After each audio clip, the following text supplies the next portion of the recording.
খারাপ কোনো কিছু করতে চাইছে কিন্তু পারে না। পিরোজপুরের মঠবাড়িয়ায় তুচ্ছ ঘটনায় নূপুর বেগম, জেসমিন বেগম ও অষ্টম শ্রেণীতে পড়ুয়া রুমা নামে এক কিশোরীকে বেধড়ক মারধরের অভিযোগ উঠেছে নবী হোসেন ও তার সহযোগী সুজনের বিরুদ্ধে। এ সময় ব্যাপক শ্লীলতাহানি করা হয়েছে বলে অভিযোগ করেছেন ভুক্তভোগীরা। আমাদের সাথে অনেক খারাপ কোনো কিছু করতে চাইছে। 28 মে বৃহস্পতিবার বিকেল 5টার দিকে মঠবাড়িয়া উপজেলার তুষখালী ইউনিয়নের 2 নং ওয়ার্ডে এ ঘটনা ঘটে। স্থানীয়রা প্রশাসনিক জরুরি সেবা 999-এ ফোন দিলে মঠবাড়িয়া থানা পুলিশ ঘটনাস্থলে গিয়ে আহতদের উদ্ধার করেন। পরে স্থানীয়দের সহযোগিতায় আহতদের মঠবাড়িয়া উপজেলা স্বাস্থ্য কমপ্লেক্সে ভর্তি করানো হয়। তবে এ ঘটনায় শুক্রবার বিকেল পর্যন্ত মঠবাড়িয়া থানায় কোনো লিখিত অভিযোগ দায়ের করেনি বলে জানিয়েছেন ভুক্তভোগীরা। নবী আর সুজন কালকে বিকাল 5টা বাজে আমাদের 3 জনকে মারছে। আমারে মারছে, আমার বোনকে মারছে, আমার বোনের মেয়েকে মারছে। ওদের হয়েছে যে কয়দিন পর পর মানে নেশা বাণিজ্য খাইয়ে এসে ঘরে এসে ঝগড়া করে আর টাকা পয়সা চায়। টাকা পয়সা না দিলে তাহলে ধরে মারে।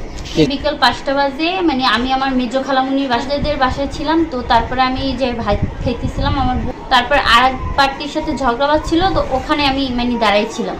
তো এর মধ্যে ওদের ঝগড়া মিটে গেছে। তারপর এর মধ্যে নবী আর সুজন আয়শা মানে গালাগালি করতেছে ছিল, বাড়িতে হাঁস মুরগি খুব দিতে গেছিল নূপুর আপা। তো তারপর আমার বোনকে আর আমার বোনের মেয়েকে রুস্তমেগো বাড়ির ওইখানে বসে মারছে নবী আর সুজন হয়েছে সোনিয়ার জামাই। তারপরে ওরা আমাদের মারছে, আমার বোনকে আর আমার বোনের মেয়েকে আগে মারছে। তারপরে আমি তারপর ওদের মার দেখে তারপর আমি রুম থেকে দৌড়ে আসছি। এখন আমারও ধরে মারছে, আমারও ধরে মারার পরে এই আসর দিছে, তারপর এইখানেও দিছে। এইখানে দেখা যায় না কিন্তু এই জায়গায় অনেকগুলো আসর দিছে। খারাপ কোনো কিছু করতে চাইছে কিন্তু পারে নাই। তারপর আমরা ওইখানে অজ্ঞান হয়ে পড়েছিলাম। তারপর 999-এ ফোন দেওয়া হয়েছে। তারপর তারাই সমাধি নিয়ে কালকের ঘটনা করতে আমি আসতে আসছি আমার মেয়ে নিয়ে ফোন দিয়ে আসতে আসছি, আমার নানির ডাকতে ওই পথে আমাকে মারছে। নবী মারছে, সুজন মারছে, আর নবীর ভাইয়ের বউ আছে, তারা সবাই মিলে মেয়েটে সবাই মিলে আমাকে মারছে। আমার কানে জিনিস আনলে, গলায় ইয়ালে, নাকের ফুলটুক সব নিয়ে গেছে মারধর করবে। যে আমরা দৌড়ে আছি এই সময় আবার ফালাইয়ে শরীর বেরিয়ে ফালাইয়ে ফের আবার মারছে কয়েকজন। থানায় একটা দিন অভিযোগ বলছে তোমরা ওই 999-এ ফোন দেওয়ার পর পুলিশ এসে আমাকে নিয়ে আনার পর যে তোমরা হসপিটালে ভর্তি হবো। মানে নবী আমার অনেকদিন ধরে বাজে বাজে কথা বলে, এগুলো আমি আমার আম্মুর কাছে বলছি। তারপর এদিন এই নিয়ে মানে তাদের সাথে একটু রাগারাগি হয়েছে। এর জন্য বলে কি যে তুই এগুলো বললে সংসারে মানে জ্ঞান লাগাইছো, তোর এই পৃথিবীতে রাখবো না, এগুলো বললে মানে অনেক মারামারি করে, অনেক মারধর করছে আমাদের সবাই মিলে। মানে নবী হচ্ছে এই যে রুমা মেয়েটা, এই রুমা মেয়েটার সাথে মানে অনেক দিন ধরে ছোটকালো মানে রুমার সাথে বাজে একটা নজর ছিল। তো হচ্ছে আমরা ও পারিবারিক বিষয় এটা নিয়ে আমরা কোনো আলোচনা করি না, মানে এদেরটা এটা করে। কিন্তু এই যে সুজন যে ছেলেটা, এই ছেলেটা আর নবী কালকে যে ওদের কামড়াইছে, তারপর ওদের সাথে যে অসভ্যতা করছে এগুলো দেখছি। আপনি নিজে দেখছেন? হ্যাঁ, আপনার কাছে 999-এ ফোন দিছি। তারপরে পুলিশ গেছে, পুলিশেরা এদের বলছে যে হাসপাতালে ভর্তি করছে।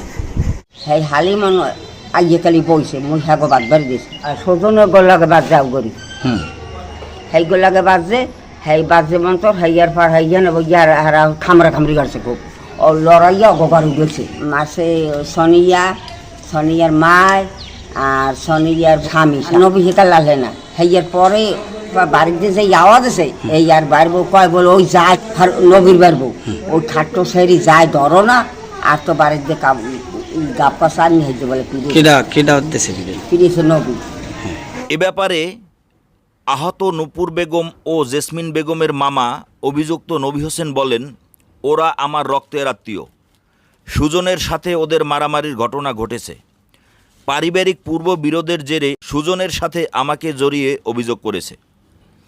ভুক্তভোগীরা এই ঘটনার সুষ্ঠু তদন্ত সাপেক্ষে ন্যায় বিচার প্রার্থনা করেছেন।